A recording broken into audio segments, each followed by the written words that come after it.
这是洛神大营10年来取得的最大胜利。然而萧炎却被血神族给锁定了。书接上回，一股滔天的血红气息从黄云破体内爆发出来，他的气息不仅恢复到了8品至尊的水平，更是暴涨至8品至尊的巅峰。感受到从黄云破体内散发出的强大力量，萧炎表情变得些许凝重。没想到黄云破在神器和至尊法身都破碎后，竟然还能施展如此强大的手段。此刻的黄云破其力量绝对比之前更强。远处的洛九天等人见到黄云破竟以燃烧精血为代价，激发了血神族的血神术，心中也是涌现出惊骇之情。就在此时，只见那黄云破身形一闪，瞬间出现在了萧炎面前，紧接着手掌直接向着萧炎拍去，那释放出的力量已远非之前可比。若是被击中，即使是刚进入8品至尊的人也要受到重伤。面对这般恐怖的攻击，萧炎却是缓缓抬起了手掌，然后慢慢张开，那掌心处不知何时出现了几枚散发着强大力量的丹药。既然你能够使用短暂提升实力的法子，那我便使用同样的方法来对付你。萧炎看着那向他猛击而来的黄云破开口道。旋即在众人惊骇的目光中，萧炎毫不犹豫地将手中丹药全部吞入了口中。与此同时，一股狂暴的灵力气息开始从其体内滚滚涌出，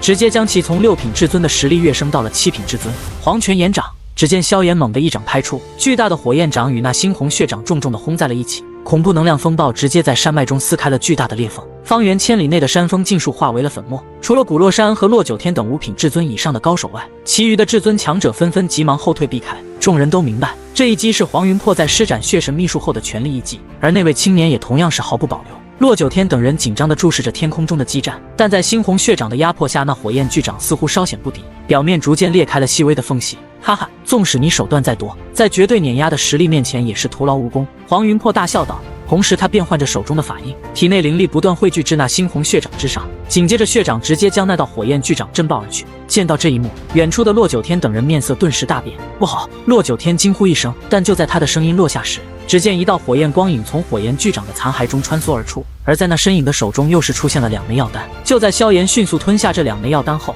他的气息再次恢复到了巅峰。紧接着众人便是看到周围的滔天火焰瞬间消散，而萧炎的手中一道细小光斑随之绽放而开。萧炎手持光斑轻轻一弹，光斑直接与那压迫而下的猩红血掌撞在了一起，随着一声巨响，猩红血掌便是在光斑之下，随着一片巨大空间的崩塌，彻底被那恐怖能量撕裂成了漫天的灵力碎片。这里是西天界4大神族之一血神族的领地血神大域，此时在血神大域众多大陆的最深处，有着一片由5块大陆组成的血色天地，正是血神族的内大陆及血神5路。在其各处有着一座座雄伟的大殿巍然耸立，一道道数十万丈的巨大光罩覆盖了各个区域。在这些巨大光罩之后，还有一个规模更为庞大高达数百万丈的超级光罩。突然在那巨大无比光罩前方的上空处，空间开始迅速扭曲，紧接着一道血红色的光束穿透扭曲的空间，直接穿过了那庞大的光罩，进入了其内部。光罩之内有着一片小型大地，宛如众多浮岛一般，这些浮岛上耸立着一栋栋1000丈高的巨大建筑，最为显眼的是一座万丈庞大的楼阁，在楼阁之顶，一口血红色的大钟悬空而立，空中一道道身披坚甲，周身环绕着强大灵力的身影疾飞而过。这是血神族的6天卫，但此刻这支6天卫突然停止了前进，他们将目光投向了上方的巨大光罩，在那里狰狞的血红之光涌现，那是血红色的光束在光罩内穿梭，最终直接撞在了那口血红大钟之上，沉重的钟声顿时陡然响起，穿越空间遍布在了整个血神5路。随着巨大的钟吟之声传开，一道道庞大的血色字体也是在大钟之上浮现。血神族第6外长老黄云破陨落。此刻空气中顿时传来一连串的破空声，无数身影从远方急速飞来，停留在了那巨大光罩之外。当所有血神族之人看到大钟上那一排鲜红文字时，都不由得面色一变。黄云破死了，这是怎么回事？他不是带着族内神器去攻打洛神族的边防地域了吗？一阵阵议论声在光罩内部传荡而开。半月后，在血神大域数亿里外的洛神大域边境之一西道大陆洛神大营内，一座庞大的山峰之上，一名黑袍男子正静静地盘坐着。自半月前那场激战之后，萧炎便一直保持着这种修炼状态。那个时候，